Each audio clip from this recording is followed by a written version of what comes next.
Sunday sa ating lahat. Nasabi nga ni Madam Jam kanina, no? It's a sunny, sunny morning. Thank you, Lord, for the sun. And siya yung nag-create nito, no? Ganun katindi ating Panginoon. And siguro ang masasabi ko lang, no, in the past week, oo, madaming nasalanta. And even yung lalamunan ko nasalanta din po. Kasi dumating yung time na nawalan akong boses. As in, last Thursday, sabi nga ni Mike, parang hindi pa di magsalita. Pero, ang sabi ng Panginoon sa akin, magpasab ka na, ang sabi ko sa sarili ko, magpasab na ba ako, ganyan. Pero, nanatili pa rin, no, yung fire at yung alam kong tagumpay na binigay na ng Panginoon sa akin na kahit na may boses man o wala, magpapatuloy ako sa Panginoon. I'll still sing this song of victory sa Kanya. And, even no, nung mga times na yan, may bagyo, umuulan, alam natin no, yung mga, ano tawag doon, young at heart, no? Yung mga pinamigay last time no, sa mga babae, yung mga nanalo, no? Ano yun, yung mga katingko, ganyan, medyo uso yan. So, nung nagpa-pamper kami ng asawa ko, tinry ko na siya once or twice sa Manila, pero this time siya pa nasa Pampanga na ako, so tinry ko lang siya dito. Tapos, tinry ko siya sa blind therapist. So, una-una, di na ako nanibago kasi alam ko na yung way ng pag-massage nila. And talagang may puso. Imagine, hindi niya nakikita yung joints mo, di niya nakikita kung nasan nga yung katawan mo, ulo mo, di man niya nakikita. Pero nakakapaman niya, alam niya sa sarili niya na nandun yung passion, nandun pa din yung joy sa ginagawa niya at hindi siya na-stop kung anumang impediment o challenge na nahaharap niya. And ang maganda no, sa society natin ngayon, kahit yung mga deaf, ayan, nagsaserve na sa mga coffee shops like sa Coffee Bean. Meron na rin mga yung naka-work ko sa Manila before, sa construction na engineer siya, putol yung kamay na isa, pero nakapag-work pa din siya. Kasi nandun yung passion, alam nila na meron silang purpose at hindi na ma-magnify kung ano nasa harap nila. Ganon din sa buhay na pinag-aaralan natin ngayon. Na si David, hindi niya nakita kung gaano siya kalimitado sa bahay na nagpapastol lang. Hindi niya nakikita na hanggang doon lang siya, doon sa pag-ano sa oso, pag-ano sa leon. Hindi. Imagine, Goliath, ganon katindi, no? Nasabi ko nga sa GE namin sa young couples na hindi natin may imagine kung gaano katangkad si Goliath. Nung nagpipitch si Pastor Edwin dito, di natin alam kung matangkad pa si Goliath sa Diwal, yung building, no, na nandyan dati. So, hindi natin alam. Kung baga, manginginig tayo pag nakita natin yung problema, nakita natin yung bundok, no, yung nahuhulog ng mga bato, nakaka-dishearten, pero naniniwala tayo na ang Panginoon ay higit pa sa blockage, sa mga disruptions or sa mga impediments na nakikita natin sa buhay natin. At sa gayon, masasabi natin na the battle is the Lord's. Na ang kanyang tagumpay ay ating tagumpay. Kaya tayo lahat ngayon ay sumigaw ng tagumpay. All the overcomers and victors in this place, stand up to your feet as we praise our Lord. The battle is His. Come on, tayo po tayong lahat. At siya'y purihin. Hallelujah. Let's give our best praise and worship to our Lord. Oh, indeed, the battle belongs to you, Jesus. Hallelujah.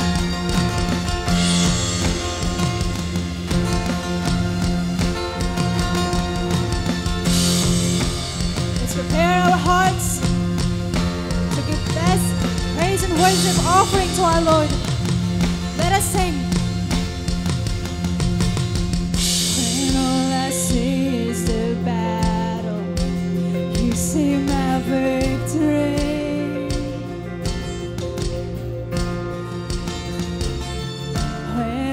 See is the mountain, you see the mountain. And as I walk through the shadow, your love surrounds me. Yeah. There's nothing to fear now, for I am safe with you.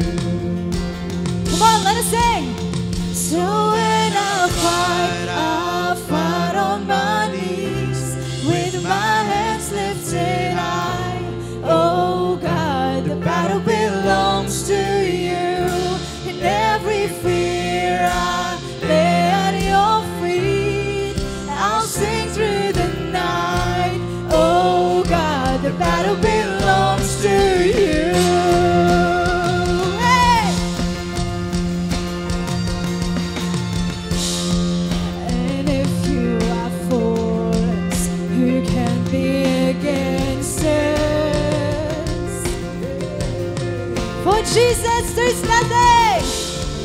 For Jesus, there's nothing impossible for you. When all I see are the ashes, you see the beauty. Thank you, God. When all I see is the cross, God, you see the empty tomb. So when I'll fight on my knees with my heads lifted high. Oh God, the battle belongs to you. And every fear I lay at your feet, I'll sing through the night. Oh God, the battle belongs to you. Almighty fortress, you go before us. Nothing can stand against the power of our God. You shine in the shadow, you win every battle. Nothing can stand against the power of our God. An almighty fortress, you go before us. Nothing can stand against the power of our God. You shine in the shadow, you win every battle. Nothing can stand against the power of our God. So when I fight on my knees with my hands lifted high. Oh God, the battle belongs to you. Every fear I lay at your feet, I'll sing through the night. Oh God, the battle belongs to you. And oh God, the battle belongs to you. Thank you, Jesus.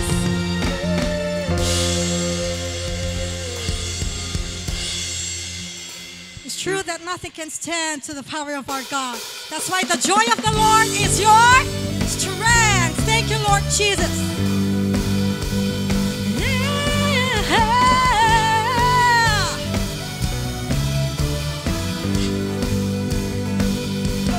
In every season, you give me light. Shine through the darkness. You are my light. My death you defeated. My death you defeated. You gave me life. You've taken my sorrow. My joy is in Christ. We are with you, Lord. 'Cause when I'm with you, I come alive. My day's full of color. I dance through the night. When I see you move, I follow your lead. My eyes are on you, and yours are on me.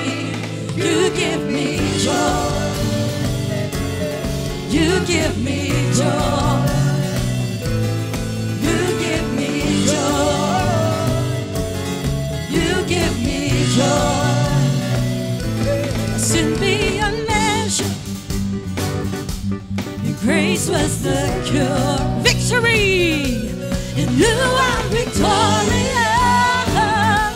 My future's secure.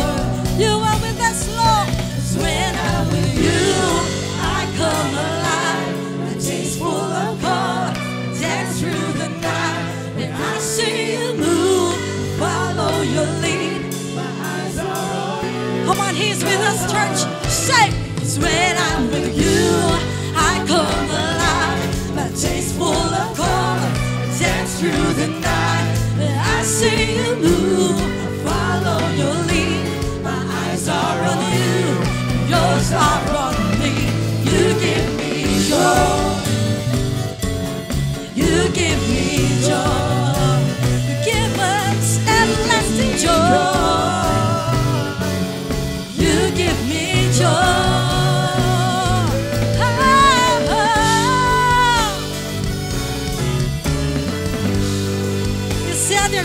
chapter 15, verse 7. Make a joyful noise to the Lord. Praise Him with this song. Come on, with overflowing joy, sing. Overflowing joys. Come on, clap your hands, sing. Overflowing, joy is overflowing in me. Overflowing, joy is overflowing in me. Sing it louder. Sing to overflow. Overflowing, the joy is overflowing in me. Overflowing, the joy is overflowing in me. Overflowing, the joy is overflowing. Come on, everybody, make some joyful noise. Overflowing, the joy is overflowing in me. Overflowing, the joy is overflowing in me. Overflowing, the joy is overflowing in me. Overflowing, the joy is overflowing. His grace is overflowing. His love is overflowing. Overflowing in me. Overflowing, the joy is overflowing in me. Oh, we found joy in you, God. Make a joyful noise. Praise Him this morning. It's all about Him, church. Thank you, Lord, for the joy.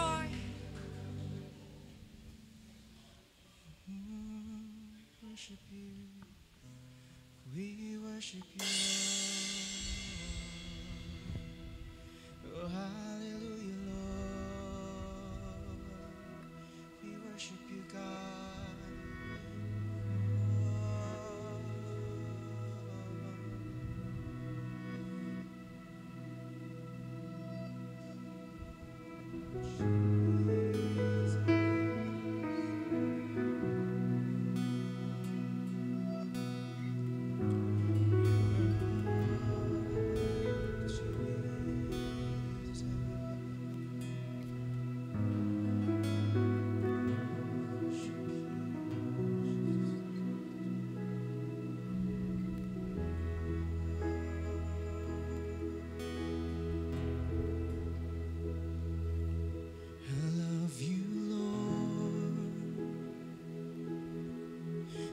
Your mercy never fails me. And all my days I've been held in your hand. From the moment that I wake up until I lay my head, I will sing of the goodness of God. And all my life you have been faithful. And all my life you have been so, so good. With every breath that I am able, I'm gonna sing of the goodness of God. I love your voice. You have led me through the fire in darkest nights. You are close like no other. I've known you as a father. I've known you as a friend. I have lived in the goodness.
Your goodness is running after me. Your goodness is running after me. When my life laid down, I surrender now. I give you everything. Your goodness is running after me. Lan may di magbabago ang kabutihan mo. Kailan may di magbabago ang kabutihan mo. Buong buhay ay iaalay ko, lahat para sa'yo. Kailan may di magbabago ang kabutihan mo. Kailan may di magbabago ang kabutihan mo. Kailan may di magbabago ang kabutihan mo. Buong buhay ay iaalay ko, lahat para sa'yo. Kailan may di magbabago ang kabutihan mo.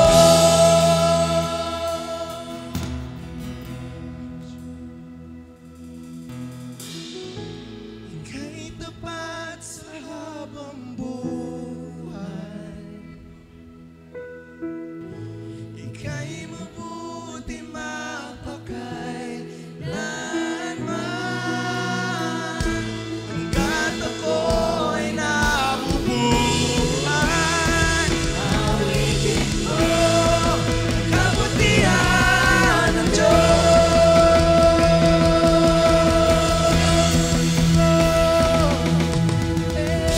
Ika'y tapat sa habang buhay, ika'y mabuti mapakailanman. Hanggat ako'y nabubuhay, awitin ko ang kabutihan ng Diyos. Ika'y tapat sa habang buhay, ika'y mabuti mapakailanman. Hanggat ako'y nabubuhay, awitin ko ang kabutihan ng Diyos. Awitin ko ang kabutihan ng Diyos. Awitin ko ang kabutihan ng Diyos.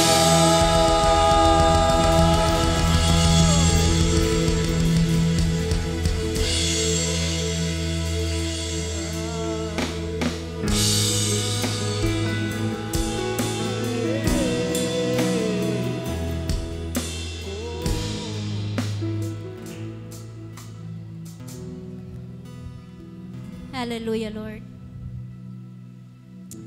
Pinupuri ka namin, Panginoon. Sinasamba ka namin, dakila naming Diyos. Itinataas ka namin, Panginoon, sa lugar na ito. Oh, maraming salamat, Panginoon. Tunay nga na ikaw ay hindi nagbabago. Tapat ang iyong pag-ibig na inialay sa amin, Panginoon. Kaya nga po, O Diyos, patuloy ka naming sasambahin. Patuloy ka naming pupurihin, Panginoon. Sapagkat ikaw ay Diyos na totoo, Diyos na buhay, at Diyos na makapangyarihan sa lahat, Panginoon. Kaya nga po, maraming salamat, Panginoon, na patuloy mo kaming itinatayo, Panginoon, upang maparangalan ang iyong dakilang pangalan. Ikaw lang, Panginoon, at wala na pong iba. Maraming salamat, Panginoon, sa iyong mga salita. na patuloy, O Diyos, na nagpapaliwanag sa aming mga buhay. Salamat, Panginoon, dahil sa iyong mga salita kami may buhay at may lakas, Panginoon, na labanan ng mundo sapagkat Ikaw ay makapangyarihan at Ikaw ay nasa amin. Panginoon, salamat po dahil patuloy kang nananahan sa aming mga buhay. At patuloy mo po kaming iwinawasto at tinuturuan, Panginoon. Kaya maraming salamat po sa iyong mga salita na aming matutunghayan sa umagang ito. Naway ikaw lamang ang maitaas, Panginoon, sa lugar na ito. At salamat, dakilang Diyos, sa iyong mga anak na ginagamit. Salamat, Panginoon, sa kanilang mga buhay. Sila, Panginoon, ay pagpapala sa amin. Salamat, Panginoon, sa aming pastor, sa iyong lingkod, O Diyos, na patuloy mong ginagamit upang patuloy po kami, O Diyos, na maggamit din naman sa mundong ito upang maipahayag ang iyong mga salita, Panginoon. Maraming salamat po, Panginoon, sa umagang ito. Ikaw lang ang aming pupurihin. Ikaw lang ang aming sasambahin at itataas at pararangalan, Panginoon. Sa pangalan ni Jesus, ito po ang aming dalangin. Amen. Amen.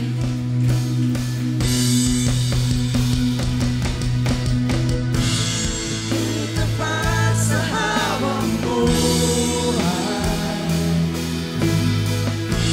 ika'y mabuti magpakailanman. Hanggat ako'y nabubuhay, awitin ko ang kabutihan ng Diyos. Kailanman di magbabago ang kabutihan mo. Kailanman di magbabago ang kabutihan mo. Buong buhay ay iaalay ko lahat para sa'yo. Kailanman di magbabago ang kabutihan mo. Kailanman di magbabago ang kabutihan mo. Kailanman di magbabago ang kabutihan mo. Buong buhay ay iaalay ko lahat para sa'yo. Kailanman di magbabago ang kabutihan mo.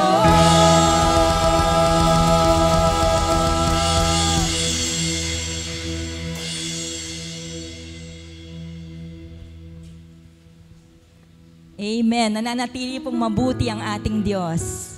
Amen. Kaya naman po tayo ay patuloy na tagumpay. Tagumpay. Amen. Tayo po ay tagumpay sa ating Diyos. And truly, the overflowing joy of the Lord is in us. Amen. Because the joy of the Lord and the joy of the Lord is our strength. Amen. Hallelujah. Ang sabi po ni Pablo, Apostol Pablo sa mga taga-Philippians, ipinapanalangin ko kayo sa Diyos, sabi niya. At ang aking panalangin sa inyo ay punong-puno ng kagalakan. Ako'y natutuwa kapag naaalala ko kayo. Sabi niya, no? Ako'y nagagalak kapag naaalala ko kayo. Dahil sa inyong pakikiisa sa pagpapalaganap ng mabuting balita. Sabi po ni Pablo, no? Mula nang ito inyong tanggapin hanggang sa kasalukuyan, sabi niya, nakatitiyak ako, I am confident of this, sabi po ni Pablo, na ang magbuting bagay na pinasimulan sa inyo ng Diyos ay Kanya itong lulubusin hanggang sa araw ng Kanyang pagbabalik. Hanggang sa araw ni Kristo, ni Jesucristo, sabi po niya. Tinanggap po ng Philippians, taga-Philippians ang salita ng Diyos at ito po ay kanilang nauunawaan. At naunawaan po nila na isa sa pinasimulan, mabuting bagay na pinasimulan ng Diyos na tinutukoy po ni Pablo sa kanila ay ang kanila pong pakikiisa, ang kanila pong pagbibigay, pakikiisa sa pagpapalaganap ng mabuting balita, ang kanila pong pagbibigay sa gawain ng Diyos. Amen. Hallelujah. Kaya naman po, sila po ay buong galak, no, na nakikiisa sa gawain po ng Diyos ng pagbibigay sa kaharian po sa pagpapalaganap ng mabuting balita. Sa atin din po, ito po ang isang bagay na nauunawaan po natin na mula sa Diyos. Nang tanggapin po natin ang salita ng Diyos hanggang sa kasalukuyan, nakikita po natin, nauunawaan po natin kung sino ang ating pong Panginoon, no? Ang pagkakilala po natin sa Diyos. Kaya naman po ngayon, nagbibigay tayo dahil po sa pagkaunawa natin na ngayon sa salita ng ating Diyos kung sino ang ating Panginoon, na siya ang ating Diyos na pinagmumulan ng mabubuting bagay, pinagmumulan ng lahat ng bagay para sa atin po. Amen. Dahil po pinagpala niya ang ating pong mga spiritual na buhay. Sumusunod po yung ating pong buhay dito sa mundo. Nakikita po natin na hindi tayo iniiwan at hindi tayo pinababayaan ng ating Diyos. He supply all, no, our every needs. Sabi po rin ni Pablo sa kanya pong sinabi sa mga taga-Philippians. Kaya naman po buong galak tayo na nakikiisa, no, sa pagbibigay, sa gawain po ng ating pong Panginoon. Tayo pong lahat ay manalangin. Thank you, Jesus. Salamat po, O Diyos. Salamat sa iyong mga salita na patuloy pong nagliliwanag sa aming pong mga buhay. At ito po, O Diyos, ang aming pong, ito po yung aming ikinabubuhay ngayon, Panginoon. Kung sino ka, kung paano ka po namin nakikilala sa aming pong mga buhay.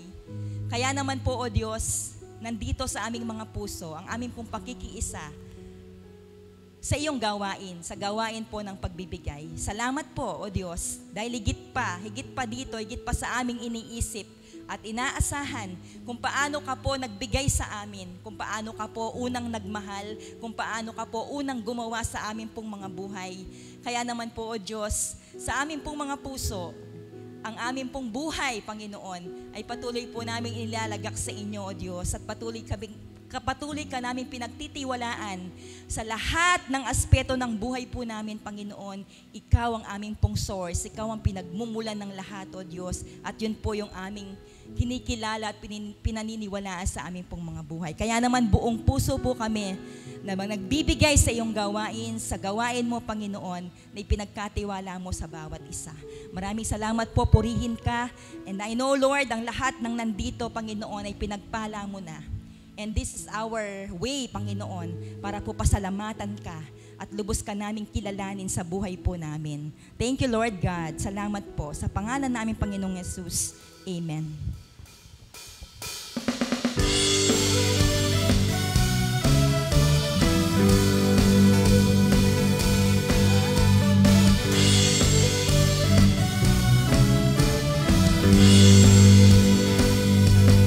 In every season, you give me light. Shine through the darkness. You are my light. The test you defeated. You gave me your life. You've taken my sorrow. My joy is in Christ. Sabi nga sa banal na salita ng ating Panginoon, let's welcome one another in His glory. So, i-welcome po natin. Let's give a warm CFSM welcome to Riza Sikat from Kutud, invited by Sister Mel. Tayo po tayo. Ang inyong kagandahan ay aming wina-welcome. Gayon din po kay Marife Derzal, tama po ba? Invited by Sis Dory from Zamira. Zamira sa palibutan. Tayo po tayo. Ayan. Magiliw po namin kayong pinapaunlak. Si Rosalinda Castillo from Zamira. Again.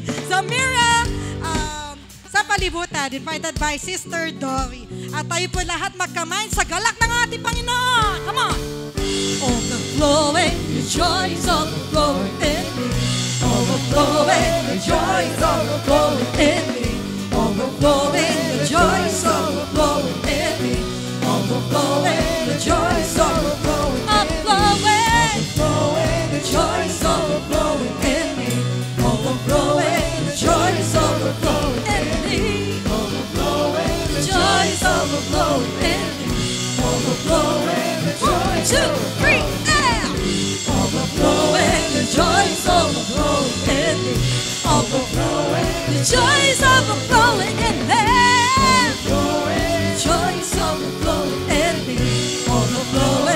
joys overflowing, overflowing joys, sing to overflow, joys overflowing, joys overflowing in me, overflowing, joys overflowing in me.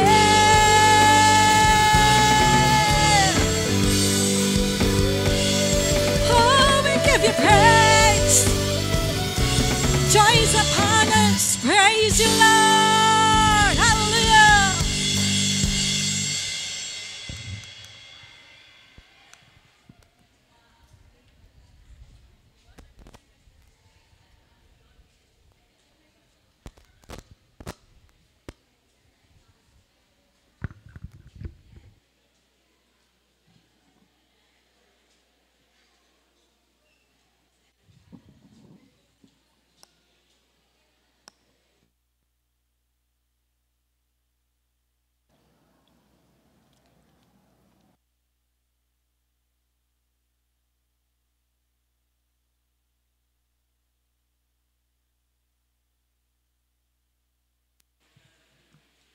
Test mic. Good morning po sa ating lahat. Ayan, overflowing joy. Tindi po, ano?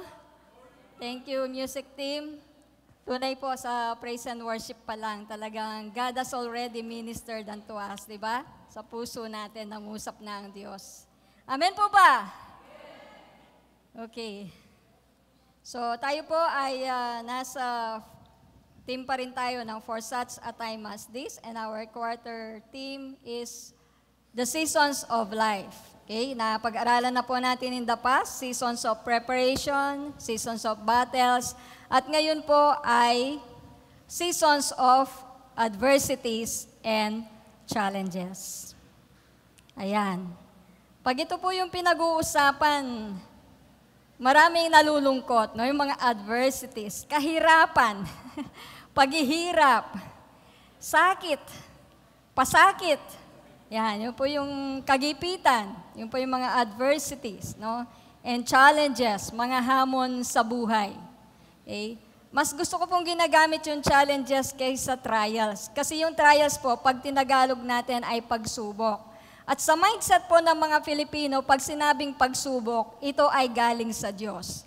So yun po yung kailangan nating burahin sa ating kaisipan. Ang pagsubok, ang trials, ang sufferings, no? Ang mga temptations ay hindi po galing sa Diyos. Diba? Sabi po ni Pastor Aileen kanina, mga mabubuting bagay ang galing sa Diyos, hindi ang masasama. Okay? Wala pong masama ang gamitin natin pagsubok, pero alisin po natin sa ating kaisipan na kapag sinabing pagsubok, ito ay galing sa Diyos. Hindi po galing sa Diyos ang temptations, ang trials, ito po ay galing sa kalaban. Okay? Ito po ay galing sa masama. So, ang lahat ng nanggagaling sa Diyos ay kabutihan po. So, seasons of adversities and challenges. Yes, in this world, mayroon po tayong mga adversities. Di naman po yan tinanggi ng ating Panginoong Yesus. Di ba? Sabi niya, in this world, you will have troubles. No, mga troubles, mga tribulations, sufferings in this world. No, kasi fallen world ito eh. Apektado tayo ng mga nangyayari sa ating paligid. No? Ngayon po, marami pong mga naapektuhan ng kalamidad. Di ba? Ginusto ba nila yon? Hindi po. Galing ba sa Diyos yon? Hindi rin po. Okay? Hindi po galing sa Diyos ang anumang kalamidad o anumang tragedy, no, sa buhay ng tao. No, maraming nasa panahon ng adversities dahil po lumubog ang kanilang bahay, kung mapapanood po natin sa television, di ba? Hanggang bubong, no? So nasisira yung kanilang mga gamit, no? Yung iba natatangay ng ilog yung kanilang mga bahay. Wala na silang lupa, wala pa silang bahay. Wala na silang bahay, wala pa silang lupa. Baligtad pala. Wala na silang bahay, wala pa silang lupa kasi tinangay ng malakas na alon. Okay? So, seasons of adversities, mga panahon ng kahirapan, mga panahon ng pasakit. Pero hindi po pinag-uusapan dito kung meron po tayong pasakit o kahirapan o kagipitan. Ang pinag-uusapan po dito, ano ba yung responses natin, yung tugon natin, yung attitude natin, yung reaction natin kapag may dumarating na adversity sa buhay. Di ba? Hindi pinag-uusapan yung troubles. Yes, meron tayong troubles. Ang pinag-uusapan po dito, ano yung reaction natin kapag mayroong trouble, kapag mayroong problema, kapag mayroong kahirapan. Ano po yung tugon natin? Ano yung reaction natin?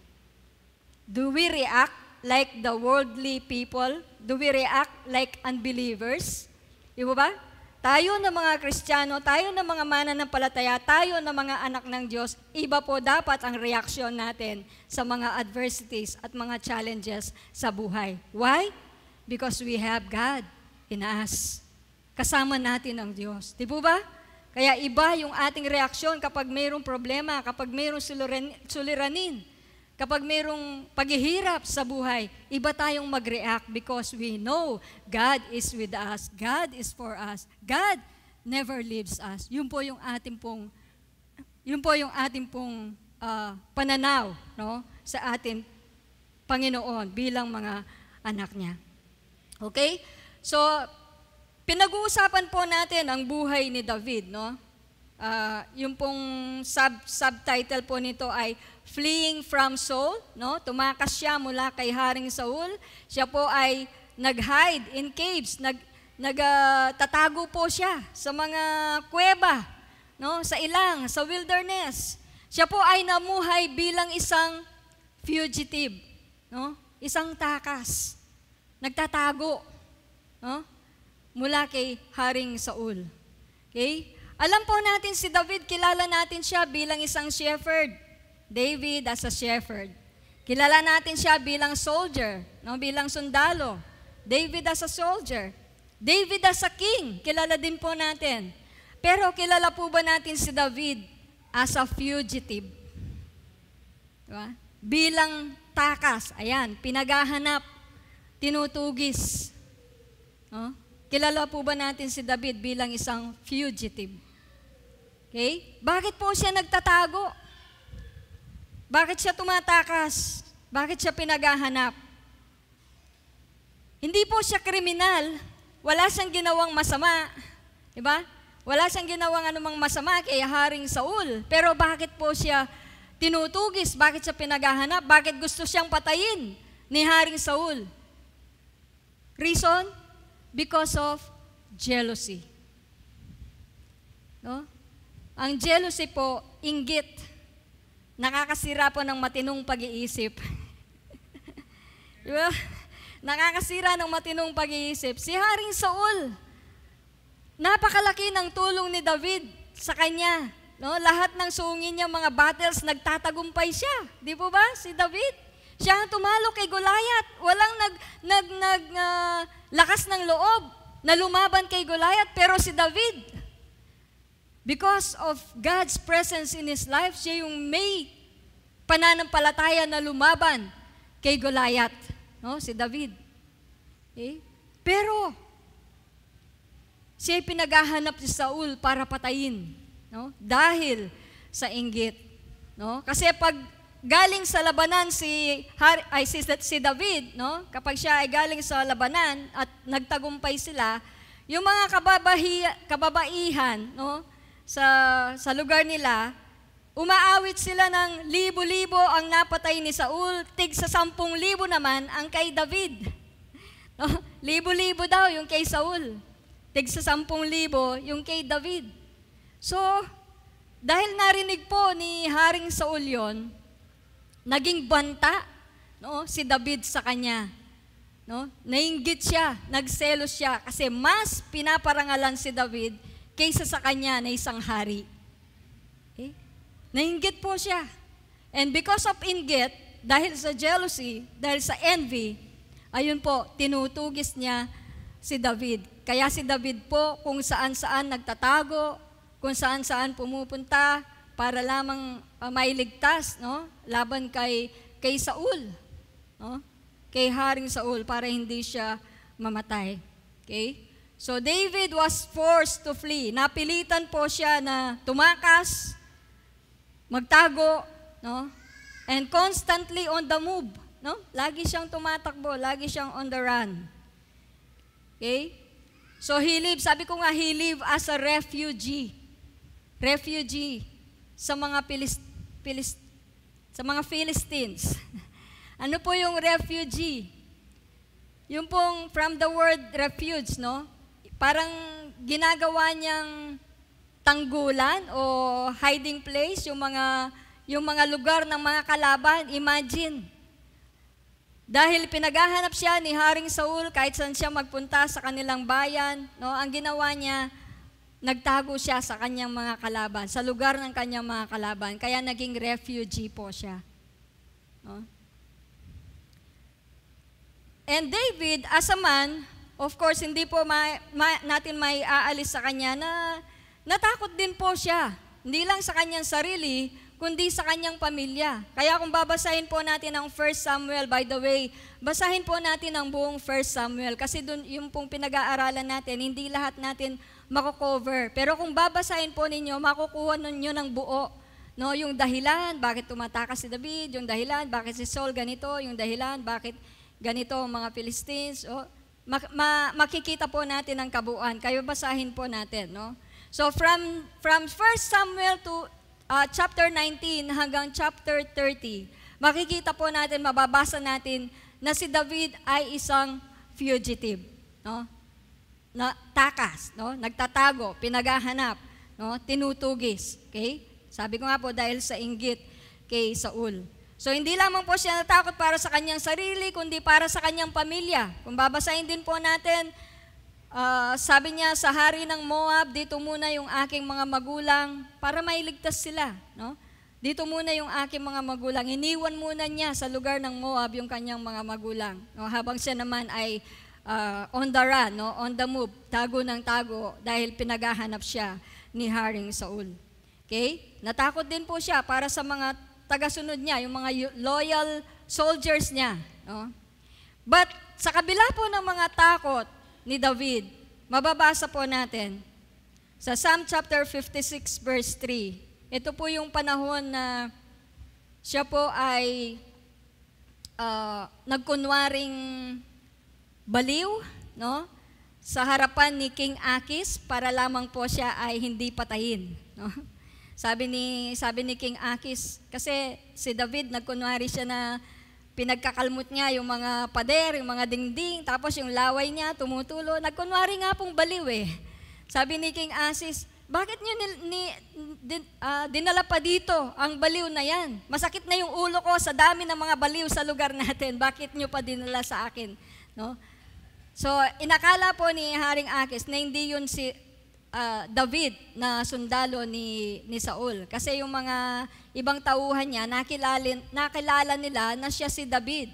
Ito yung inaawitan ng mga kababaihan na libo-libo ang napatay ni Saul, tig-10,000 naman ang kay David. Nakilala nila. No? Pero, nang marinig ni David yon, okay, natakot siya para sa kanyang buhay, kaya po nagkunwari siyang baliw. Pero sabi niya dito sa Psalm 56, kapag ako'y natatakot, o aking Diyos na dakila, sa iyo ko ilalagak pag-asa ko at tiwala. Okay? Kapag ako'y natatakot, o aking Diyos na dakila, sa iyo ko ilalagak pag-asa ko at tiwala.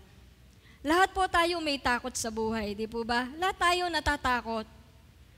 No? Kaya nga po sa Bible, si Sir Francis lagi niya sinasabi, 365 times sinabi ng Diyos, huwag kang matakot. No? Alam ng Diyos ang puso natin. Ano yung mga bagay na kinatatakutan natin? No? Sa mga magulang, karaniwan sa mga kinatatakutan natin, anong magiging kinabukasan ng aking mga anak? Ano magiging ang aking mga anak? Di ba mga magulang? We are afraid of the unknown, no? Hindi pa man dumarating, kinatatakutan na natin. Okay? So, yung buhay natin dito sa mundo, sabi ko nga, seasons of adversities, panahon ng mga paghihirap, no? Financially, kung minsan natatakot tayo, ano na yung pambayad ko ng tuition, saan ako kukuha ng pambayad sa electric, di ba, Pastor Edwin? Ano ang pambayad ko? No? Sa mga utilities ko, tubig, kuryente, di ba? Kakainin. No? Anong kakainin ko bukas? Alam po ninyo, ako, pag umaga kasi, naglalakad po ako dun sa looban lang po namin, dun sa damuhan. No? Paglabas mo po kasi, ang maririnig mo na ay huni ng mga ibon. Dahil marami pang halaman sa paligid namin. Mga huni ng mga ibon. No?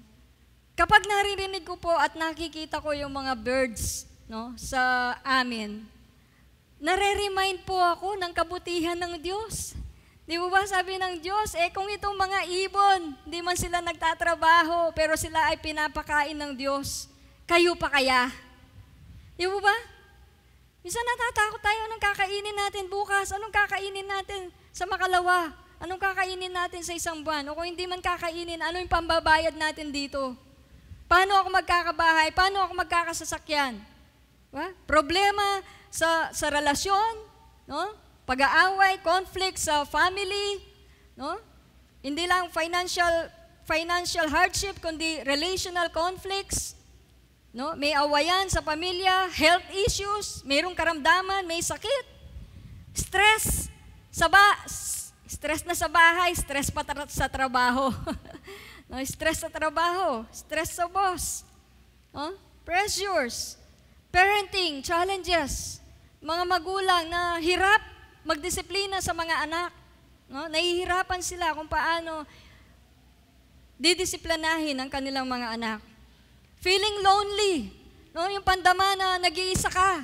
No? Lahat pong ito naranasan ni David.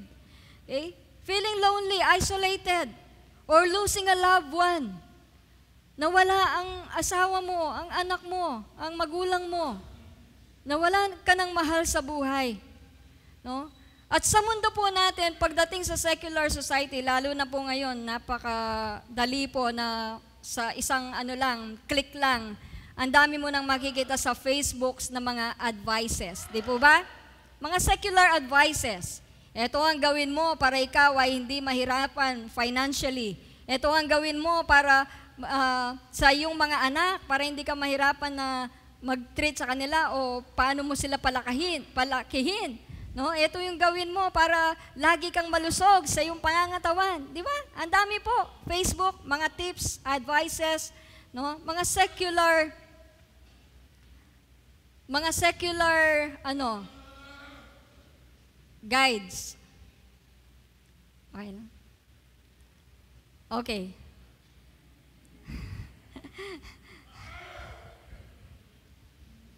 Tubig.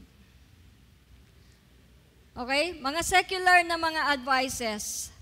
Pero, hindi ko po sinasabing masama yung mga yon. No? Nakakatulong naman actually. Pero, meron po tayong mas higit na makakapagbigay sa atin ng gabay sa buhay po natin. And that is the Word of God. No? The Bible offers us truths. No? Ang ino-offer sa atin ng Biblia ay katotohanan. Ano po yung katotohanan na dapat nating malaman? Nang sa ganon, kahit na nandyan ang mga adversities sa buhay, ang mga paghihirap sa buhay, because we know the truth, we know who God is, we know who we are in Christ, mapagtatagumpayan natin ang lahat ng kahirapan na yan. Yun po yung question doon. We know who we are. We know the truth. Kaya nga po napakahalaga ng salita ng Diyos sa buhay natin ng mga Kristiyano kasi yun lamang ang makapagtuturo sa atin ng katotohanan. Yung sa mundo, mga facts lang yan. Yung sa mundo, actually everything na nararanasan po natin sa buhay are all lies. Mga kasinungalingan ng kaaway para tayo ay kanyang ibagsak, para tayo ay kanyang papaghinain, para tayo ay mawalan ng pag-asa sa buhay, para tayo ay mabuhay sa takot. Yan lahat po ay kasinungalingan. Alamin mo kung ano ang sinasabi ng salita ng Diyos. Kapag ikaw ay may karamdaman, alamin mo kung ano ang sinasabi ng salita ng Diyos na ikaw ay pinagaling na ni Jesus. Kapag ikaw ay nahihirapan, alamin mo ang sinasabi ng salita ng Diyos. God is your provider. Know the truth, and the truth will set you free. Mapapalaya ka, kapatid. Nasa atin na ang kalayaan ng Diyos. Nasa atin na ang kagalakan. Nasa atin na ang kapayapaan. Di po ba? Nasa espiritu na natin yun eh. Pero hanggat hindi po natin kinikilala ang mga yun, hindi natin mararanasan ang lubos na kalayaan sa buhay po natin. Mananatili po tayong alipin, no, ng takot sa ating mga buhay. Pero kung maunawaan po natin kung ano na tayo ngayon at kung ano meron tayo, tunay nga po ang kalayaan ay tunay na mararanasan po natin. Amen po? Okay? So, saan po pumunta si David nung po siya ay officially nalaman niya kay Jonathan na siya ay tinutugis, pinapatay ni Haring Saul? Saan po siya nagpunta? Basahin po natin ang 1 Samuel chapter 21 verses 1 to 9. Okay? Pumunta si David sa Nob at tumuloy kay Ahimelech na siyang pari sa Nob. Actually, high priest po siya, si Ahimelech. Nanginig sa takot si Ahimelech nang makita si David. Nagtanong siya, bakit nag-iisa ka lang? Sumagot si David, may iniutos sa akin ng hari at pinagbilinan niya ako na huwag ipagsasabi kahit kanino ang pakay ko rito. Ang mga tauhan ko na may sinabihan ko na magkita-kita na lang kami sa isang lugar. Okay? May pagkain ka ba rito? Sabi po ni David, bigyan mo ko ng 5 tinapay o kahit anong meron ka. Sumagot ang pari, wala na akong ordinaryong tinapay. Pero, pag sinabing ordinaryong tinapay, ito yung tinapay na hindi nihahandog sa table of shewbread, no? Para sa Panginoon. Pero meron ako ritong tinapay na inihandog. Okay? Maaari ko itong ibigay sa iyo at sa mga tauhan mo kung hindi sila sumiping sa kahit sinong babae nitong mga huling araw. Okay? Sumagot si David, hindi kami sumisiping sa mga babae kapag may misyon kami. Kahit na ordinaryong misyon lang ang gagawin namin, kailangan malinis kami. Ano pa kaya ngayon na mahalaga ang misyong ito? At dahil nga walang ordinaryong tinapay, ibinigay sa kanya ng pari ang tinapay na inihandog sa presensya ng Diyos. Ito'y kinuha mula sa banal na mesa at pinalitan ng bagong tinapay ng araw ding yon. Nang araw na yon, naroon ang alipin ni Saul na si Doeg na taga-Edom. Siya ang punong tagapangalaga ng mga hayop ni Saul.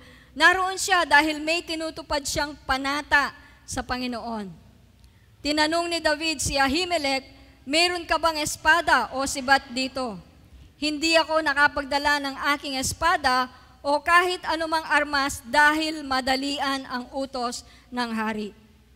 Sumagot ang pari, narito ang espada ng Filisteong si Goliath na pinatay mo sa lambak ng Ela. Nakabalot ito sa tela at nasa likod ng espesyal na damit ng mga pari. Kunin mo kung anong gusto mo. Wala nang iba pang espada rito, kundi yun lang. Sinabi ni David, ibigay mo yun sa akin, wala nang ibang kapareho yun. Okay? So binasa ko po yung chapter 21, 1 Samuel 21, 1 to 9 para makita po natin yung kabuuan ng kwento. Okay? Pumunta si David sa Nob. So ano pong nangyari sa Nob? Sinabi niya kay Ahimelech, definitely siya po ay nagsinungaling. No, kay Ahimelech. Ang sabi niya, meron kaming special na misyon. Inutusan daw sila ng hari na meron siyang special na misyon. Yung talata po bago ito, yung kabanata bago po ito, no, yun nga, nalaman ni David mula kay Jonathan na pinaghahanap siya ni Haring Saul para patayin. Bago sila umalis, bago sila maghiwalay, humagulgol sa iyak si David at si Jonathan. No? Maring sa puso ni David, naguguluhan siya. Anong nangyayari? Bakit ako'y nahabol ng hari? Ano bang kasalanan ko? Ano bang ginawa ko? Wala naman siya kasalanan ginawa talaga eh. Pero siya'y tinutugis ng hari, kaya gayon na lamang yung ahagulgol ng iyak ni David. No? Dahil sa pagtutugis ni Haring Saul, iniwan niya yung kanyang best friend, iniwan niya ang kanyang asawa, iniwan niya ang kanyang mga magulang, mga kapatid. No? Nawalan siya ng trabaho, nawalan siya ng posisyon. Diba? Lahat nawala sa kanya. No? Dahil lamang sa inggit, sabi ko nga po.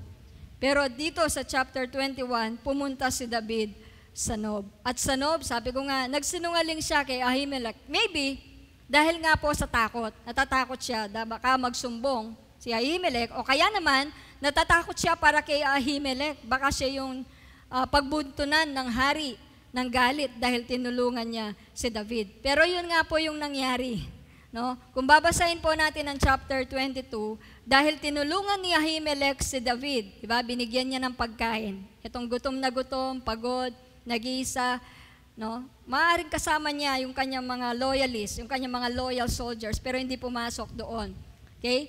So, binigyan niya ng pagkain na galing sa table of shewbread. Ang mga tinapay po doon, ayon sa kautusan, ay mga pari lang po dapat yung kumakain. Diba? Yung table of shewbread. Yung mga tinapay, mga holy bread. No? Yung po ay 12 breads, no, representing 12 tribes of Israel. Okay? So mga pari lang yung kumakain. Pero binigay pa rin ni Ahimelech, ang sabi niya, kung hindi kayo sumiping sa inyong mga asawa, no, ibibigay ko ang tinapay na ito. So sabi naman ni David, hindi kami sumisiping kapag kami ay nasa misyon. So binigyan po siya ng 5 tinapay para sa kanya at para sa mga tauhan niya. Kaya ko po sinabing, hindi nag-iisa si David. Kahit sinabi po ni Ahimelech na bakit ka nag-iisa.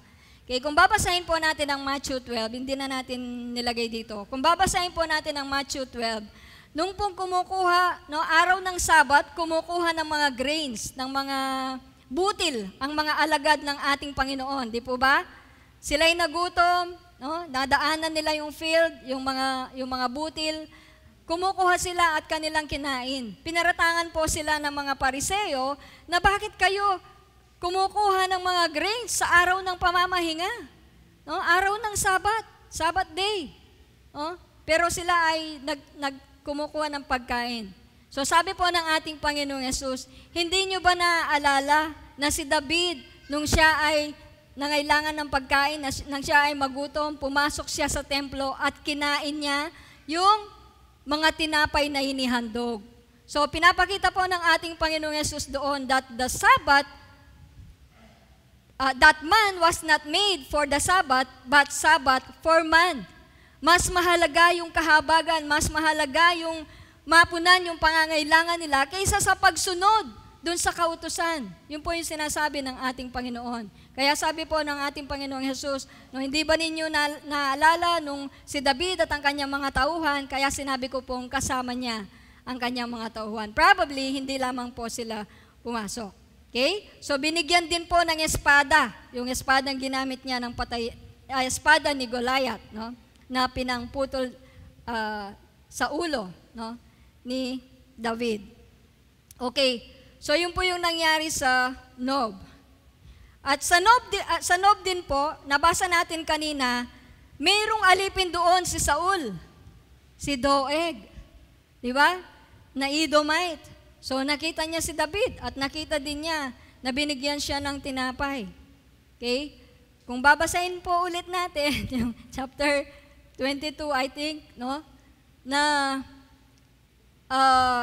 dahil po pinaghahanap nga ni Saul si David, nagsumbong si Doeg niyan na pumunta si David doon sa Nob, yung kaya Ahimelech, at binigyan siya ng pagkain at espada. At dahil po doon, pinagpapatay, no, ni Doeg. No? Sa utos ni Haring Saul, pinagpapatay niya hindi lamang yung mga pari, 85 priests, no? 85 na priests, hindi lamang sila yung pinagpapatay ni Doeg, kundi lahat ng mga nakatira sa Nob, mga pamilya ng mga pari. Bata, matanda, lahat sila ay pinapatay ni Saul. O di po ba, nakakasira ng utak ang hinggit? Pinagpapatay niya. No? At to make the story short, nabalitaan po yun ni David. At siyempre po, ang puso niya ay talagang nalungkot dahil sa pangyayaring yon. Pero bakit sa Nob? Ang tanong po, why Nob? Ang sagot po, he sought spiritual refuge. Ano po ba yung Nob? Ito po ay city of priests. It was where the tabernacle stood. Dito po nakatayo yung tabernakulo, yung sanctuary. Kaya nga po may table of shewbread, di ba? So dito nakatayo yung sanctuary. He sought direction and provision from the Lord. So unang-unang pinuntahan ni David ay ang lugar ng Panginoon, ng sanctuaryo.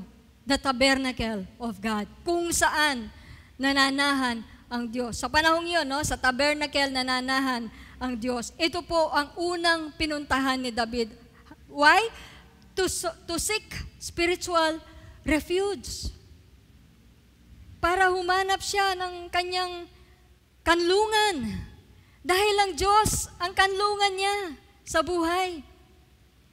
Bakit hindi siya pumunta sa pamilya niya na makakapagbigay ng pagkain sa kanya, makakapagbigay ng mga weapons, makakatulong sa kanya para magtago siya?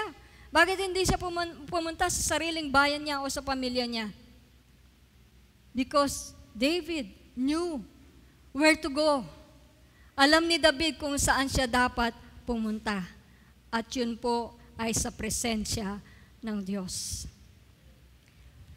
Ang Diyos, naiyak po ako, ang Diyos, ang kanlungan niya. God was His refuge. Kanlungan niya. Siya ang takbuhan niya. Lagi siyang tumatakbo sa Diyos. Kung babasahin po natin ang kwento ni David, he always inquired of the Lord.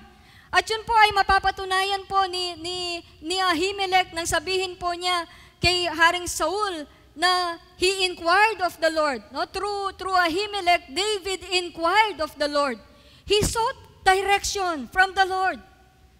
Marahil yun nga po, confused siya. Naguguluhan siya, bakit siya pinag-ahabol? Bakit siya gustong patayin? Natatakot siya. But, hindi po inayaan ni David ng takot ang umiral sa kanya. Why? Because he knew God was his refuge. Ang Diyos ang kanyang kanlungan, ang Diyos ang kanyang tanggulan, ang Diyos ang kanyang maasahan sa anumang sitwasyon, sa anumang panganib ng buhay niya. Dahil tapat ang Diyos, mabuti ang Diyos sa kanyang buhay. He sought direction and provision from the Lord. No? Tayo po, where do you run? Where do you run to? When you are in trouble. Saan po tayo tumatakbo? Kapag po tayo ay nakakaranas ng kagipitan, kahirapan. Kay Singh, Mr. Singh, kilala niyo po ba si Mr. Singh? Sino nakakakilala kay Mr. Singh? Ay, hindi niyo po kakilala. Yung po mga Bombay. Bombay na pinag-uutangan. Di ba karaniwan po sa pang-apelido nila Singh? Kaya Mr. Singh. Kumakapit sa Bombay. Hindi kumakapit sa Patilim, no? Kumakapit sa Bombay. No? Saan po tayo pumupunta kapag po tayo ay may suliranin sa pamilya? Sa kaibigan, di po masama yun. Pero nawa po, katulad ni David, ang una po nating maisip na puntahan ay ang Diyos natin. Okay? Actually, hindi na po natin kailangan tumakbo para hanapin pa ang Diyos. Pumunta pa ng Nob, pumunta po sa sanctuaryo ng Diyos, sa tabernacle ng Diyos.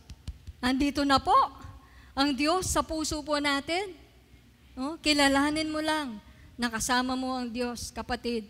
Ano man pinagdadaanan mo sa buhay, kilalanin mo, kasama mo ang Diyos. Kahit kailan, hindi ka niya pababayaan, hindi ka niya iiwanan. Amen po? So, sabi po ng Isaiah, diba? Isaiah 43 verse 2, kapag dumaan ka sa malalim na tubig, sasamahan kita. Tumawid ka man sa mga ilog, hindi ka malulunod. Dumaan ka man sa apoy, hindi ka masusunog. Hindi ka matutupok. Inaawit po natin ito, di ba? Sige nga po, awitin po natin. Paano nga ito? Dumaan man ako sa ilog, di ako malulunod. Dumaan man ako sa apoy, di ako masusunog. Tama ba? Bakit?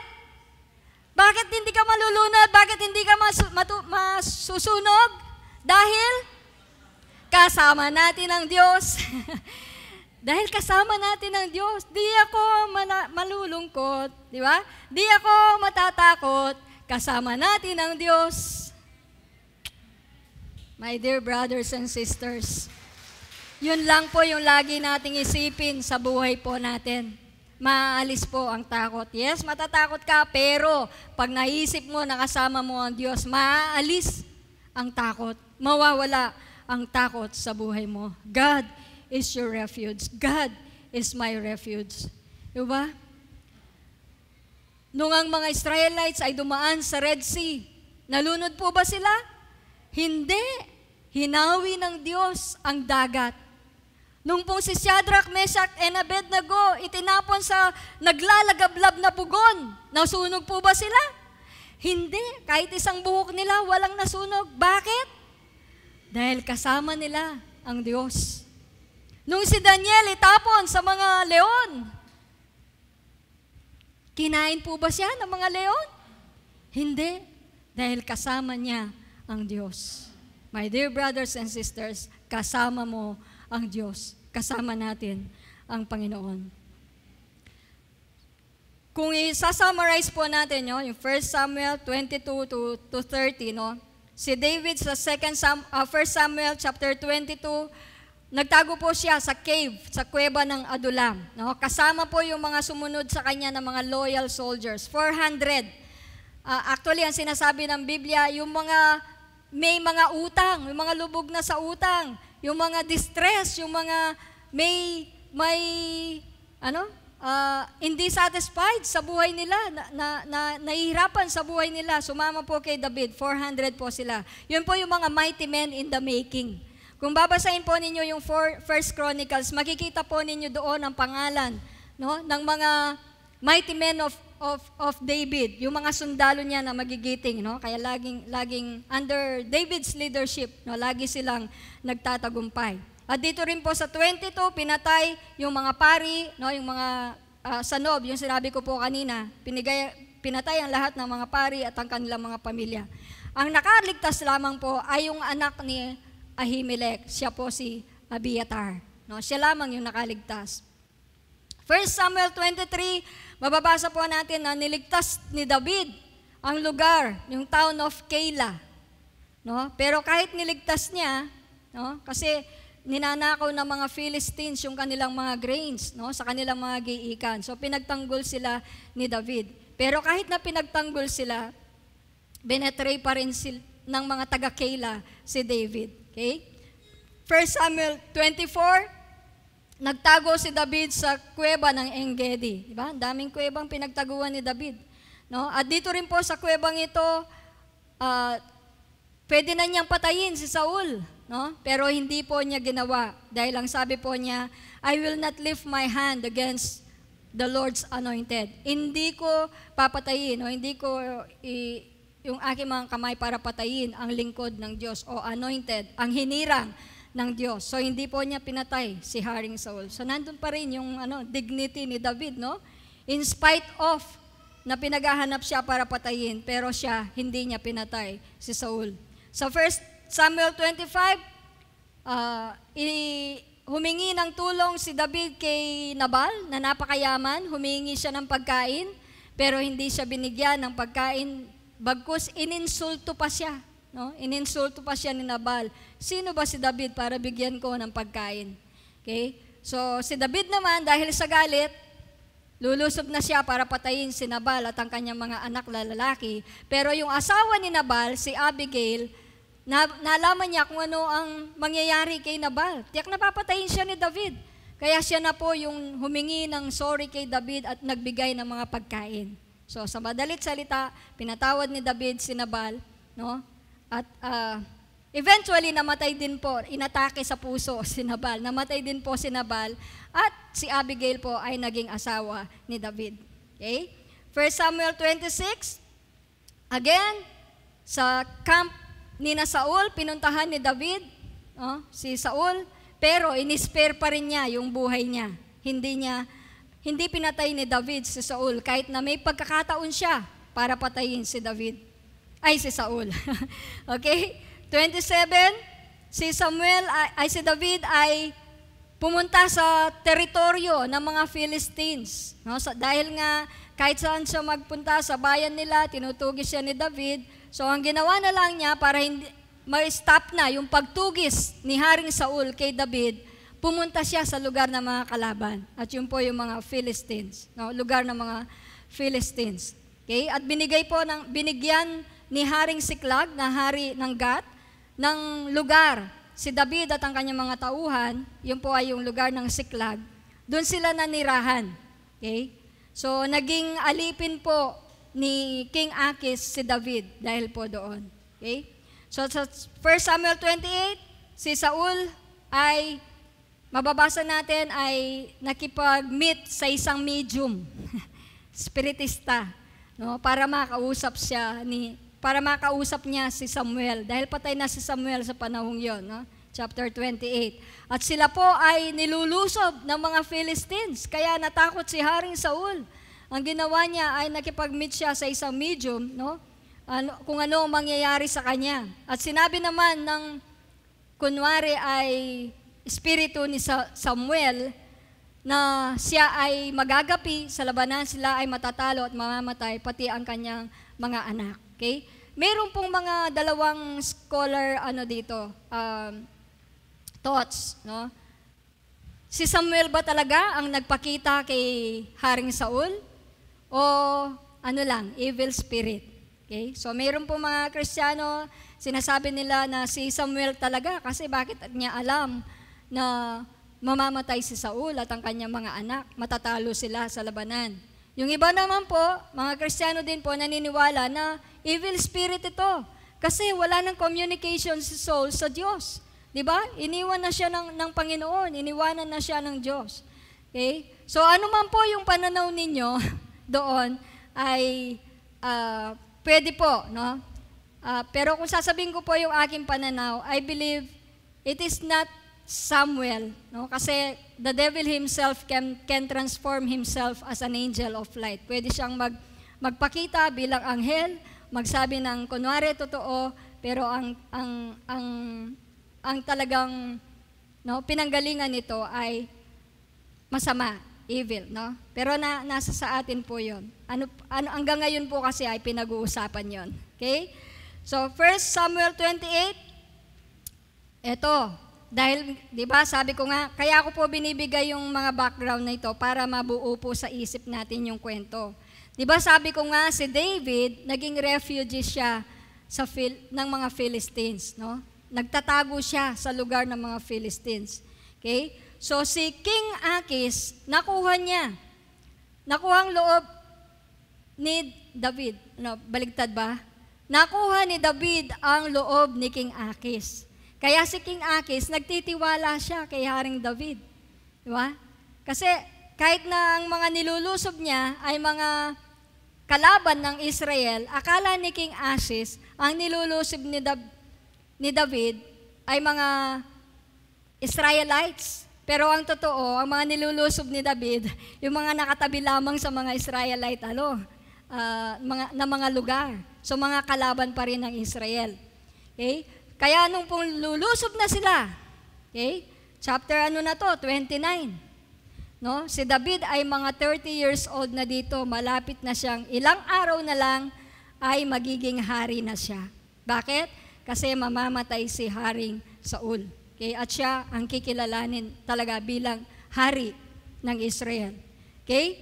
So sumama. So sabi ni King Akis, sumama ka sa amin, David, para lusubin ang Israel. At sumama naman si David at ang kanyang mga tauhan. Paano ka maniniwala? Kasi loyal si David kay Akis. At si Akis talagang tiwalang-tiwala siya kay David. No? Na siya ay hindi lalaban sa mga Philistines kundi sa Israel. No? So lulusubin na ng mga Philistines ang Israel.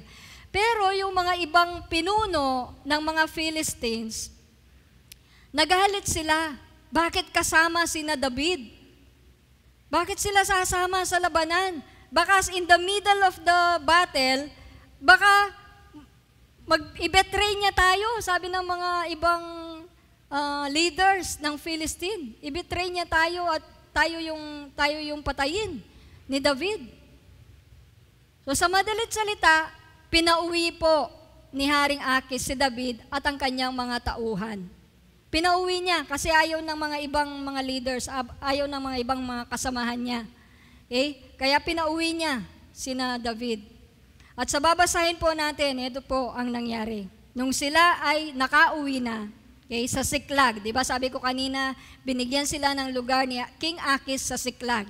Nang sila ay dumating sa Siklag, ito po yung nangyari. Nang dumating nga sina David, sunog na ang buong bayan at wala ang kani-kanilang asawa at mga anak. Okay? Sino po yung lumusob? Mga Amalekites. Amalekites na inutusan ng Diyos si Saul na patayin ang lahat ng Amalekites, pero hindi po sumunod si Saul. So ibig sabihin, mayroon pa mga natirang mga Amalekites. So eto sila. Nang malaman nila na wala si David at ang kanyang mga tauhan sa Ziklag, okay, nilusob nila ngayon ang Ziklag. Kinuha ang kanilang mga asawa at kanilang mga anak. Verse 4, dahil dito, hindi nila mapigilan ang paghihinagpis.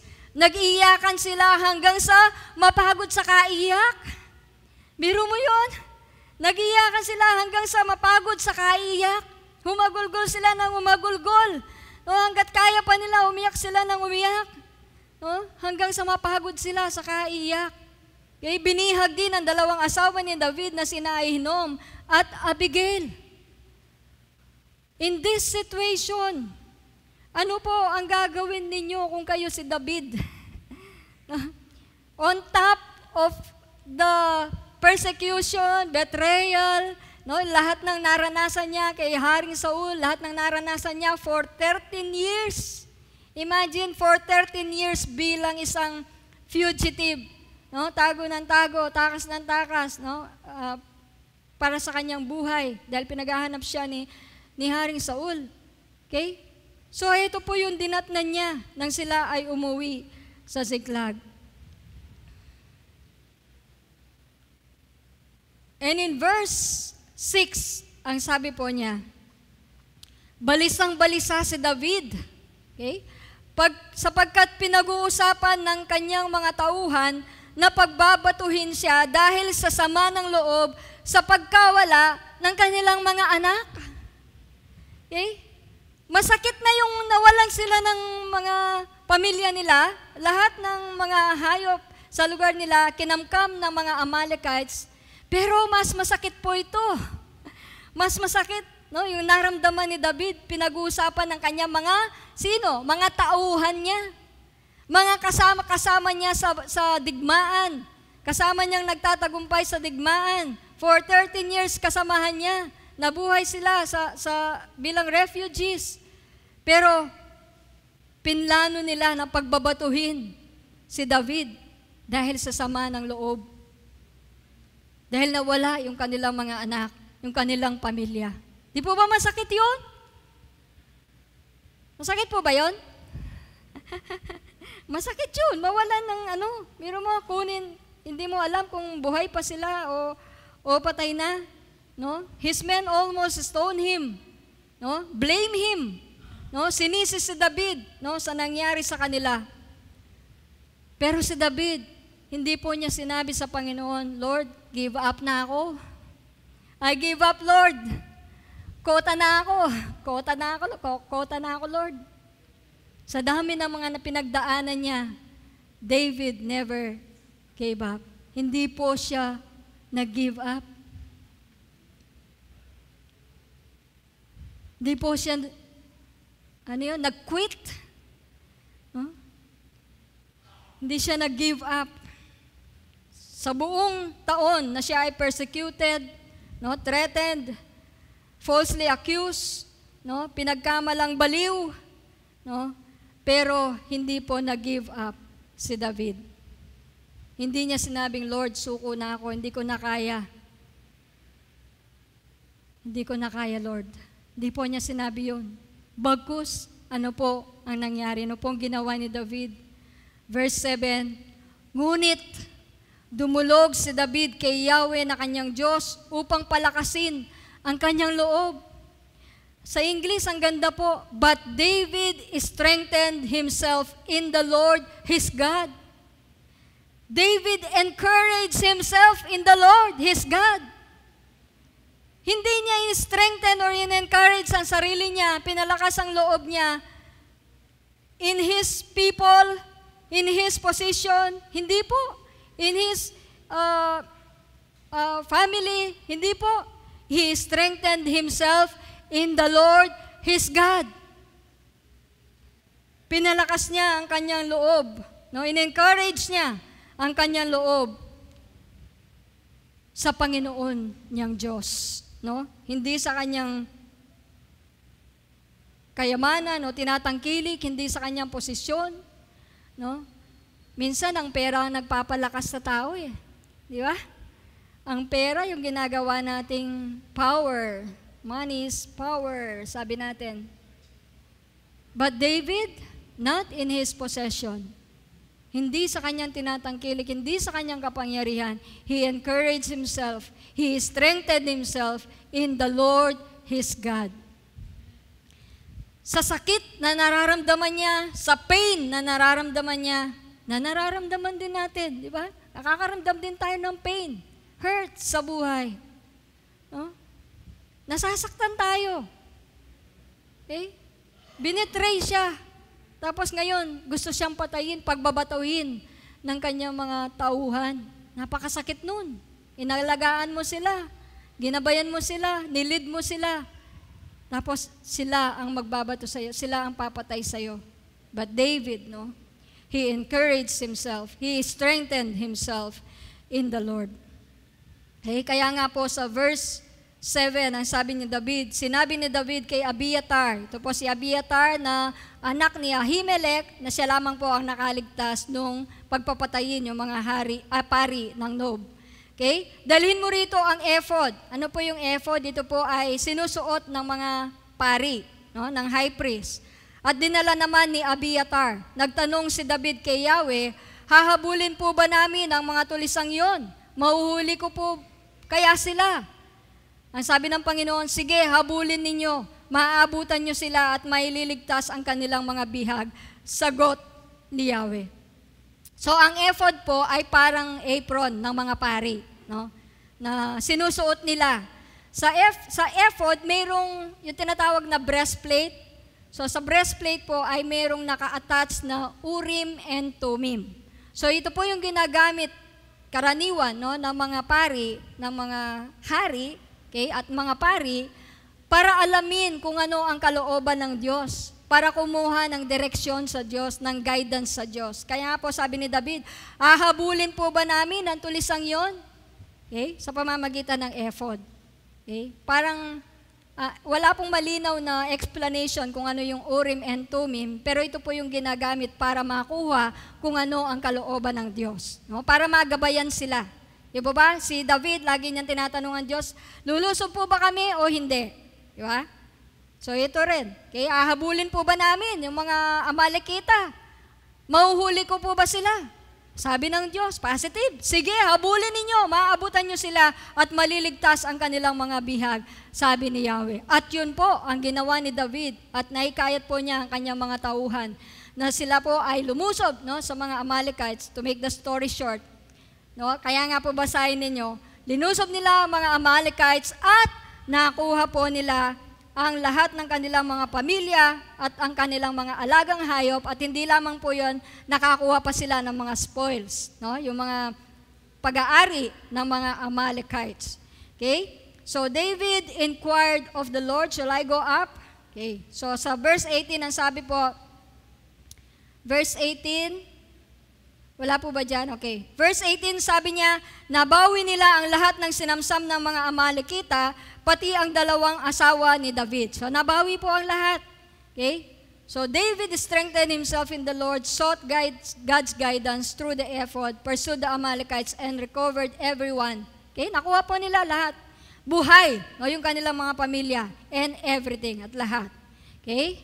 So, ang tanong po ngayon, how do we strengthen ourselves in the Lord? Paano po ba natin pinalalakas ang ating kalooban? Okay? Paano natin pinapalakas?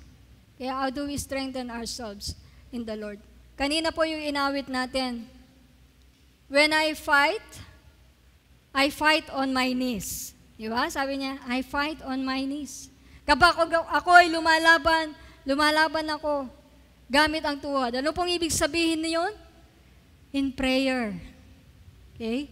David strengthened himself in the Lord. Lagi po siyang nag-i-inquire sa Panginoon. Lagi po siyang dumudulog sa Panginoon. Di po ba sabi ko kanina, lagi siyang tumatakbo sa ating Panginoon. Ano man ang mangyari, ang Panginoon, ang kanyang kanlungan, ang Panginoon, ang kanyang kalakasan.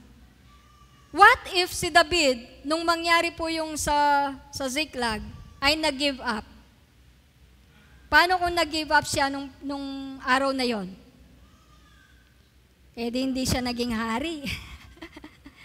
2 o 3 araw na lang, naging hari na po siya. Kung babasahin po natin, namatay si Haring Saul at si David po ay naging hari. Kung nag-give up po siya, hindi niya naranasan yung pagliligtas ng Panginoon at hindi niya mararanasan kung paano naging mabuti ang Diyos sa kabila, sa kabila ng sakit, sa kabila ng paghihirap sa buhay niya, naging mabuti ang Diyos sa buhay niya. Mabuti po ba ang Diyos sa buhay natin? Mabuti po ba ang Diyos kahit anong pinagdadaanan natin? Maaawit po ba natin katulad ni David? God is good. No? Sabi po niya, goodness and mercy shall follow me all the days of my life. Sabi po niya, Psalm 23. Diba? Sabi niya sa Psalm 34 verse 8, taste and see that the Lord is good. No? Taste and see that the Lord is good. Do we see the Lord as good? Okay. Next verse po natin, ang sabi po niya, sabi ni David, my heart is steadfast, O God. My heart is steadfast. I will sing and give praise. Bakit po siya nakakaawit? Bakit po siya nakakapagpuri sa Diyos? Because his heart is steadfast. Ano po ibig sabihin ng steadfast? Firm. Matatag. Establishamiento. Establishamiento, sabi po ni Pastor Edwin. Matatag. Hindi natitinag. Hindi nababali, no? Hindi nagigiba, hindi na-sway, hindi nagwe-wave, no? Hindi sinisiklot-siklot ng ahalon ang kanyang puso.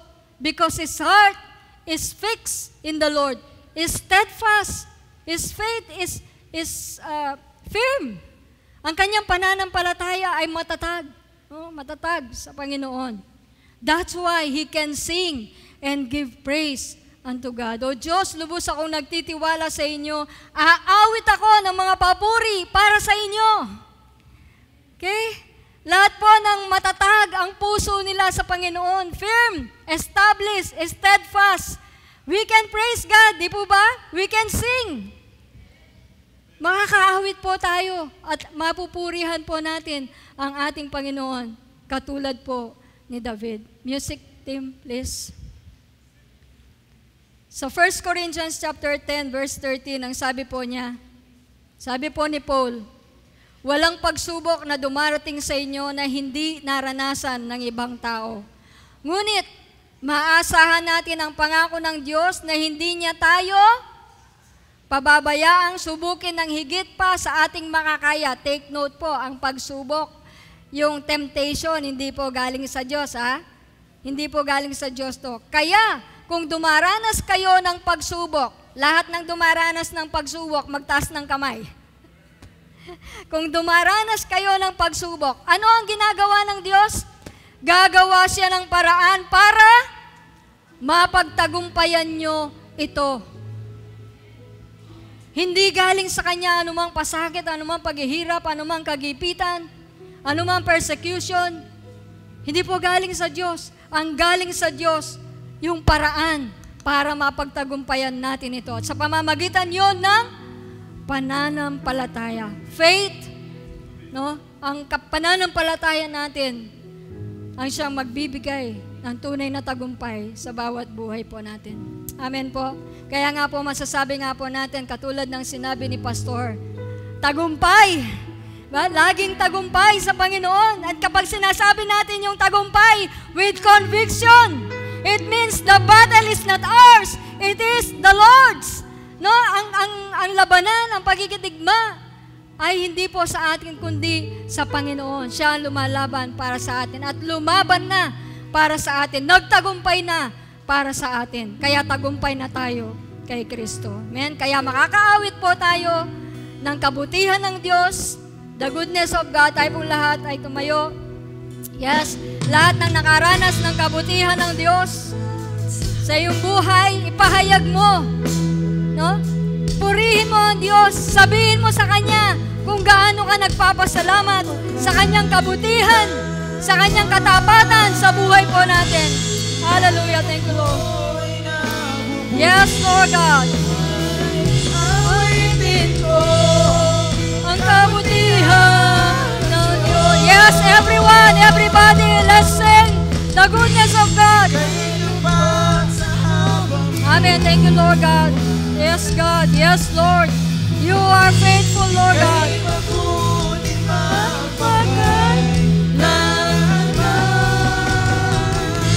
Hanggang ako ay mabubuhay. Yes, Lord. Awitin ko ang kabutihan ng Diyos.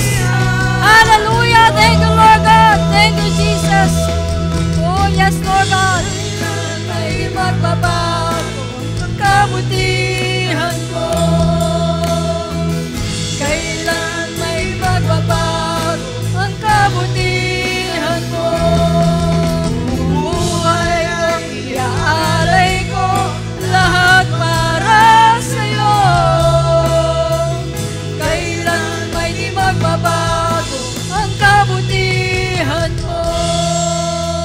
Yes, Lord God. Salamat po, Panginoon. Salamat, O Diyos, sa kabutihan, sa katapatan mo sa bawat buhay po ng iyong mga anak. Lord, patuloy nga po namin kilalanin, Lord God, na ginawa mo na ang lahat para sa amin, Panginoon. Maaari kami mabuhay ng matagumpay sa mundong ito, Lord God, sa kabila ng anumang kahirapan, paghihirap, kagipitan, O Lord God, mga hamon ng mundo. Lord, mabubuhay kami ng matagumpay dahil kasama po namin kayo, Panginoon. Kapiling po namin kayo, Panginoon. Kailanman hindi mo kami pababayaan. Yan po ang pangako ninyo. Yan po ang ginawa ng aming Panginoong Yesus, Panginoon, sa aming mga buhay. Hindi lamang niya kami iniligtas sa impyerno, kundi inililigtas kami, Panginoon, sa buhay na ito dito sa mundo. Salamat po, Panginoon. Patuloy nga naming makilala, O Diyos, maunawaan kung sino ka sa buhay po namin. At patuloy naming maunawaan kung sino kami, Panginoon, sa inyong harapan. Kami na mga anak mo, kami na binigyan mo na ng katagumpayan, kami na binigyan mo na ng kalayaan, ng kapayapaan, ng kagalakan sa buhay, Panginoon. Nawa patuloy po namin yun kilalanin sa buhay po namin. Sa pangalan ng aming Panginoong Yesus. Amen.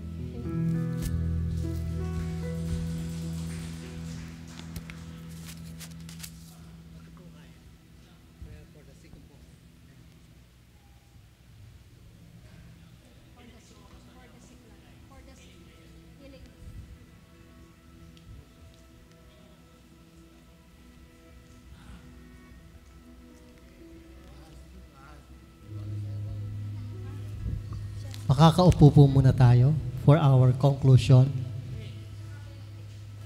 Okay. Sabi po ni David, for our conclusion po, sa awit 42 verse 11, bakit ka nalulumo o kaluluwa, sabi niya, at bakit ka napapagabag sa loob ko? Anong sinabi ni David? Umasa ka sa Diyos, sapagkat pupurihin ko siyang muli, na siyang kagalingan ng aking mukha at aking Diyos. Amen? So sabi ni David, bakit ka nalulumo? Sabi niya sa kanyang sarili. So sabi ni David, purihin mo ang Diyos. Kumbaga, inutusan ni David ang kanyang sarili, inutusan ni David ang kanyang kaluluwa na magpuri sa ating Panginoon. Amen? Kinilala niya na, yun nga, kasama niya ang Diyos, kinilala niya, kaya niya yon sa pamamagitan ng pag-uutos sa kanyang sarili. At kinilala naman niya na may panlulumo eh. May kalungkutan may kabiguan Pero masigit niyang kinilala na kapag inutusan niya ang kanyang sarili na magpuri sa Panginoon, magalak sa Panginoon, amen? Ito ay magbibigay ng isang napakagandang bagay sa kanyang buhay. Tayo po mga kapatid, lalo tigit tayo ngayon na tumanggap na sa Panginoon. Tayo po ay tumanggap na sa Panginoon, nananahan na sa atin ang banal na Espiritu. Amen? Ang dapat lang natin gawin mga kapatid, sa panahon ng mga panlulumo, mga pasakit sa buhay po natin, ganun din po yung gawin natin. Utusan natin ang ating kaluluwa na magpuri sa Panginoon. Amen? Utusan natin ang ating sarili na kilalanin patuloy ang Diyos sa ating mga buhay. Sapagkat naniniwala tayo, nang tinanggap natin si Kristo, tinanggap na rin natin ang Banal na Espiritu. At kung ano ang kailangan natin sa buhay na ito para magtagumpay, ay nasa atin na. Nasa atin na ang bunga ng Espiritu. You have the love, the joy, the peace, patience, kindness, gentleness, self-control, and faith para ikaw ay magtagumpay. Amen? Kailanman ay hindi nalulungkot ang iyong Espiritu. Ang iyong Espiritu ay palaging nagagalak. Kaya kilalanin mo ito sa iyong buhay.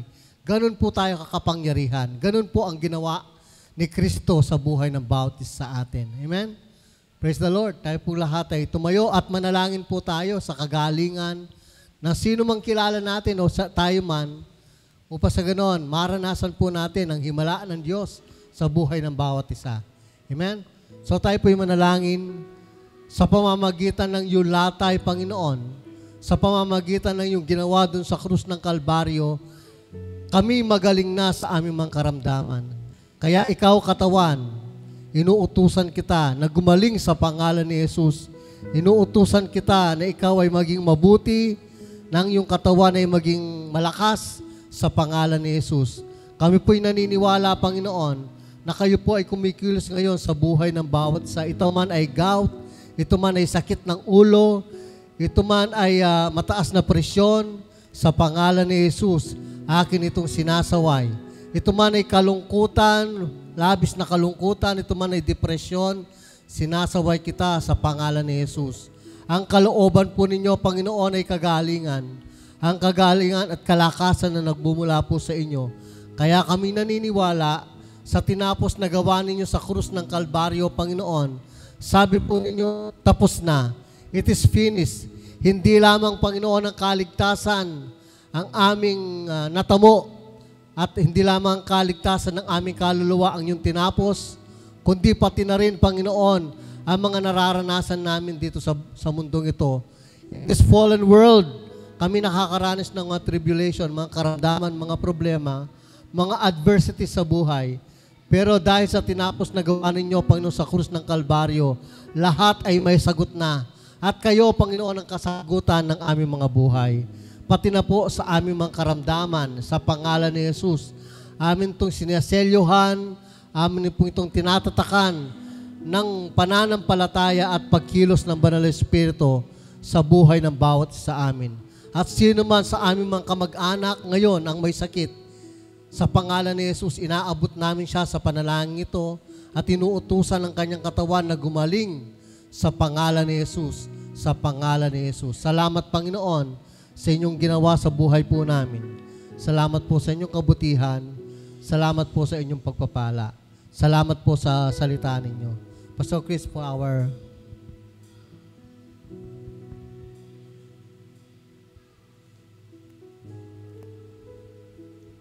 Hallelujah. Tayo po'y manatili sa presensya ng pananalangin. Panginoon, we believe that in every season, Lord God, of our lives, sa adversities and challenges, Panginoon, kung paano mong sinabi, Panginoon, na lagi kang nasa sa amin at namumuhay ka sa puso ng bawat mananampalataya sa pamamagitan ng Banal na Espiritu.